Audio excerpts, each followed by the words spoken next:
तो देखें भाई, ये हमारी त्रिकोणमिति सारणी है। क्या ये त्रिकोणमिति सारणी? ये बहुत सारे लोगों को बनाना नहीं आता है, मान याद करने में बहुत सारी दिक्कत आती है। तो बहुत ही इजी, बस शॉर्ट वीडियो बनाएंगे, ज़्यादा नहीं, 3 से 4 मिनट का, उतने में देखना, बस समझ में आ जाएगा। बहुत ही सिंपल है, बस थोड़ा दिमाग लगाना, ठीक है? ज़्यादा दिमाग भी नहीं लगाना, बहुत इजी, बस थोड़ा मन से देख लेना वीडियो, बस हो जाएगा। अब जैसे अब आपको कुछ नहीं करता, अब यहाँ पे दिमाग ये लगाना है, ट्रिक है। हम सबसे पहले सभी में यहाँ पे 0 1 2 3 4 तक लिख देते हैं, ठीक? वो 0 1 2 3 4 नंबर लिख दिया, फिर इसके बाद सभी के बट्टे में लास्ट वाला 4 है, सभी के बट्टे में 4 लगा देते हैं, ठीक है? सबके बट्टे में 4।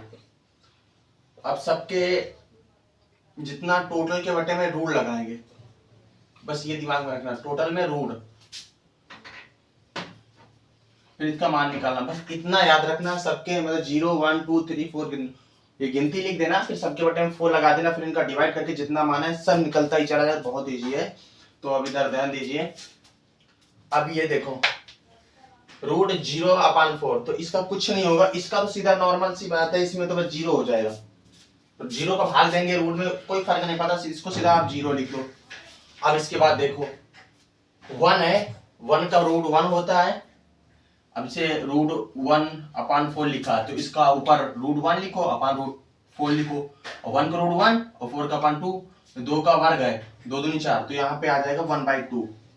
अब इधर ऐसे देखो, अब ये दूसरा है रूट 2/4, रूट 2/4, तो 2 1 कम 2, 2 दूनी 4, 200 कट गया, तो क्या बचा 1/√2, पूरा बचा 1/√2।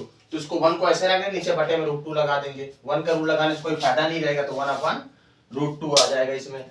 तो इसी तरह समझना, बहुत ही सिंपल है, बस थोड़ा दिमाग लगाना है। ये 1/√2 आ गया। अब इसके बाद क्या, रूट 3/4। अब ये रूट 3 देखो, इसमें थोड़ा आपको प्रॉब्लम आएगी, ये रूट 3/4, तो इसको दोनों अलग अलग कर लो, रूट 3/√4। अब देखो 3 का रूट किसी का होता भी नहीं है, 4 होता तो हो भी जाता, तो रूट 3 को ऐसे ही लिखेंगे, और जो 2 का होता वर्ग, वर्ग हटाओगे रूट हटा वर्ग, और रूट से मिलित होता है, तो 2 का वर्ग 4 होता है, रूट हटा देंगे तो 4 का क्या आ जाएगा हमारा 2, तो इसका मान हमारा कितना निकल आएगा कि √3/2 आ जाएगा। बहुत ही सिंपल, बस समझना है आप लोगों को, बस दिमाग लगा कर थोड़ा सा अगर समझ लेंगे तो हो जाएगा। इसका देखो √3/2, अभी 4 से 4 कट जाएगा, ये तो कट जाएगा, 1 आ जाएगा यहाँ पर, नॉर्मल सी बात है, इतना दिमाग लगा ही सकते हो, इतना समझ में आया। अब अगर आगे कोई दिक्कत हो तो बताओ। अब देखो, अब इसका कॉस का मान निकालना है, तो कॉस का मान निकालने के लिए क्या करें, ये इसको उल्टा लिखना स्टार्ट कर देंगे, कॉस वाले में उसको इधर लाएंगे, इसको इधर लाएंगे, मतलब 1 को इधर लिख देंगे, फिर इसका लास्ट वाला है √3/2, इसको इधर लिख देंगे, अब ये इसको यहाँ पे लिख देंगे, अब ये इधर लिख देंगे, मतलब उल्टा लिखना स्टार्ट करेंगे, और इसको इधर लिख देंगे। है कितना इजी, बस थोड़ा सा दिमाग लगाना, अगर आप ये थोड़ा सा दिमाग लगा लेंगे तो हो जाएगा। अब ये tan थीटा, आपने त्रिकोणमिति में एक सवाल मतलब पढ़ा होगा कि tan थीटा बराबर sin theta upon cos theta होता है, tan थीटा इक्वल होता है sin theta upon cos theta. तो अब क्या करना है, sin theta upon cos, tan theta क्या है, इसकी वैल्यू पुट करके जितना मान निकले वहां पे रख देना। अब यहाँ पे देखो tan थीटा का मान निकालना है, तो sin theta upon cos theta, पहले का sin थीटा बटे cos थीटा। अब ये 0/1। अब एक बात ही बताओ, अगर 1 का भाग हम 0 में देंगे तो 0 ही आएगा ना, तो इसको यहाँ पे 0 लिख देते हैं। अब दूसरा क्या है, दूसरा देखो 1/2/√3/2, भाई sin थीटा का मान cos थीटा का, और tan थीटा बराबर sin थीटा बटे cos थीटा, तो ये 1/2/√3/2। अब यहाँ देखो 2 से 2 कट गया, 1/√3 बचा, तो यहाँ पे लिख देंगे 1/√3। कितना इजी, थोड़ा दिमाग लगाना है।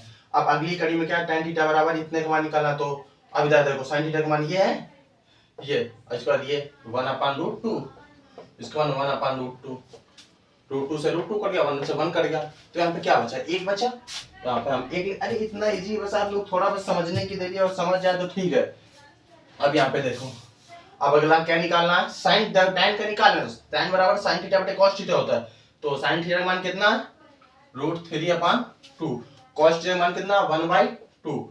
अब देखो 2 से 2 हमारा कट गया, तो कितना बचा √3/2, सॉरी √3/1, तो 1 बटे में 1 लिखा नहीं जाता, तो क्या लिख देंगे सीधा √3। अब यहाँ पे देखो दिमाग लगाना, अब जैसे लिखा है, अब इसका मान निकालना, तो sin थीटा बटे cos थीटा होता है, tan थीटा बराबर, तो sin थीटा का मान कितना 1, और cos थीटा का मान 0। अब अगर 0 का भाग अगर 1 में देंगे तो क्या है, अपरिभाषित, इनफिनाइट, जिसे हम इनफिनाइट बोलते हैं, अनंत। आप जो भी अपनी लैंग्वेज बोलते हो हम इसको अनंत बोलते हैं। इतना समझ में आया ना, बहुत इजी तरीके से बता। अगर इससे बेटर देखना चाहोगे तो फिर कैसे होगा। अब देखो cot थीटा बराबर निकालना है। cot थीटा बराबर क्या होता है 1/tan थीटा। cot थीटा बराबर क्या होता है 1/, अब ये इसका निकालना तो इसका फॉर्मूला आपने पढ़ा होगा cot थीटा बराबर 1/tan थीटा। बताओ सब लोग पढ़ा है कि नहीं। बहुत इजी बात है, अगर आप लोगों ने नहीं पढ़ा तो आप पढ़ लीजिएगा। अब ये देखो ये tan थीटा 1/cot थीटा का मान निकाले तो 1/tan थीटा। अब देखो तो पहले का मान कितना है तो 1 अपना 1 ही रहेगा। tan थीटा का मान कितना 0, तो 1/0। अगर हम 0 का भाग 1 में देंगे तो कितना आएगा बताया नहीं था, अनंत आएगा, अपरिभाषित। तो यहाँ पे हमने अनंत लिख दिया। अब अगला देखिए 1/cot थीटा का 1/tan थीटा होता है। अब अगली क्रीम क्या लिखा 1/√3। क्या लिखा है 1/√3। तो 1 बाई हम पहले अपना 1 लगाएंगे क्योंकि 1/tan थीटा तो हमारा 1 पहले से लिखा रहेगा। इसके बाद हम अपना tan थीटा का मान लिखेंगे। अब इसका देखो 1 से 1 तो कट जाएगा, अगर नीचे से ऊपर जाएगा तो कुछ नहीं बचेगा। तो अब ये समझ लो √3 बचेगा कि नहीं बचेगा। बिल्कुल दिमाग सरल तरीके देखो।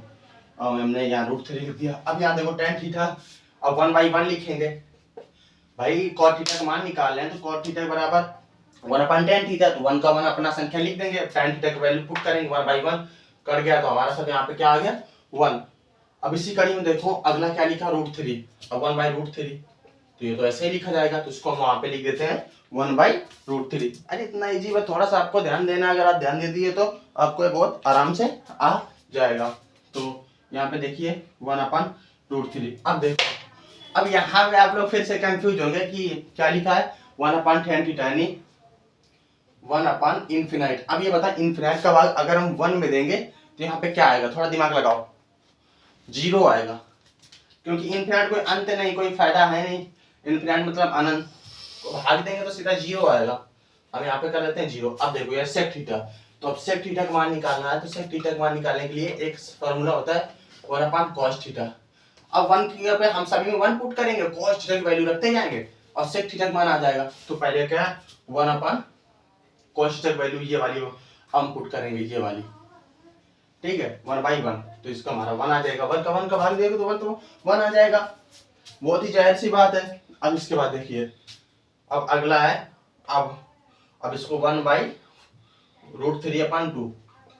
अब ये देखो अब ये 3 ऊपर जाएगा √3 तो 2/√3 हो जाएगा। मैथ वाले बच्चे सब समझ रहे होंगे, बाकी जो नहीं मैथ जानते तो उनको दिक्कत होगी। तो 2/√3 आ गया। अब इसके बाद देखो अब अगली वैल्यू क्या हमारी 1/√2। 1/1/√2। अब इसमें 1 से 1 तो खत्म, मतलब खत्म क्या होगा इसमें 1/1/√2 है। अब ये √2 ऊपर जाएगा तो √2/1, तो 1 का मान कुछ नहीं रहा तो सीधा √2 लिख देते हैं, है ना। तो ये हमने लिख दिया √2। इतना तो सब लोगों को मतलब समझ में आ रहा होगा। अब अगली कड़ी में देखिए अब अगला मान क्या लिखा कोस का 1/2। 1/2 हमने 1 पहले से बताया था 1/cos थीटा। तो 1√2 ऊपर जाएगा, नीचे 1 बचेगा, कोई फायदा नहीं 1 का। तो इसीलिए हम इसको लिख देते हैं ओनली 2। अब 2 इतना तो समझ में आ रहा होगा। 2 हमने थोड़ा वैसा लिख दिया है तो हम फिर से बना देते हैं अगर कोई समझ में ना आए तो। ये देखो ठीक। अब अगला क्या होगा, अब लास्ट में कितना है 0। अब 1/0 हमने आपको बताया था ना, अगर 0 का भाग अगर देंगे 1 में कितना आएगा इन्फिनाइट। बार बार बता चुके हैं, इतना तो आपके दिमाग में हो गया होगा। इन्फिनाइट अनंत अपरिभाषित, आप जो भी अपनी लैंग्वेज में बोलते होंगे। अब इसके बाद देखो अब लास्ट बची cosec थीटा। अब cosec थीटा अगर हमको मान निकालना है तो सबसे ऊपर पहुंच जाएंगे। cosec थीटा बराबर 1/sin थीटा होता है। cosec थीटा बराबर 1/sin थीटा होता है, ठीक है। तो cosec जगह 1 के पर अब cosec का मान निकालना है तो बराबर 1 के ऊपर लिखेंगे, sin थीटा की सारी वैल्यू पुट करते जाएंगे। इसका मान निकाला है cosec थीटा का, पहले का मान 1/sin थीटा का मान कितना है ये वाला रखेंगे, ठीक है 1/0। अब ये बताओ 0 का अगर हम 1 में देंगे तो फिर हम आपको बताए थे ना कि इन्फिनाइट आता है। तो 0 का भाग 1 में दे रहे हैं, इन्फिनाइट आ गया पहले में। अब दूसरे में देखो, दूसरे में क्या मान लिखा है 1/2।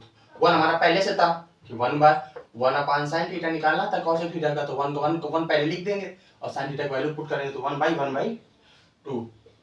अब 2 ऊपर जाएगा बटे 1 आ जाएगा तो बटे 1 लिखा नहीं जाता, इसी तरह यहाँ पे आ जाएगा आपका 2, ठीक है। इतना तो आप सब लोगों को बिल्कुल दिमाग में चढ़ गया होगा, तो आपको कोई दिक्कत नहीं। अब अगली वैल्यू देखो सबसे ऊपर क्या है 1/√2। तो अपन हमारा 1 पहले से था, इसके बाद 1/√2 हो गया। अब √2 ऊपर जाएगा, बटे में 1 बचे, कोई फायदा रहेगा नहीं, इसलिए हम यहाँ पे वैल्यू कर देते हैं √2। अब अगला क्या है, अगले में क्या √3/2, हमारा 1 पहले से रहेगा, इसके बाद इसकी वैल्यू कितनी है √3/2, इसकी वैल्यू भी लिख देता है। 2 ऊपर जाएगा, नीचे आएगा √3, तो 2/√3 इसका ही मान हो गया। सॉरी, थोड़ा सही से बना देते हैं, 2/√3 देखो आ गया, बिल्कुल सरल है, बस थोड़ा सा दिमाग लगाना। अब इसके बाद लिखा है 1। अब 1/1 क्या होता है, आपको तो पता ही है, 1/1 1 ही होता है, तो इसीलिए बस इतनी सरल था, बस आप थोड़ा दिमाग नहीं लगा पाए, थोड़ा दिमाग लगाते तो आपको वो। अब ये बहुत सा, अगर आपको अब इनमें से किसी को कोई प्रकार की समस्या आ रही तो कमेंट में बता देना, ठीक है। और बहुत सरल विधि से बताया है, अगर इनमें भी कोई समस्या हो तो वही बताना, हम उसका भी फिर से सॉल्यूशन देंगे, ठीक है। तो बस इसी के साथ यहीं से एंड।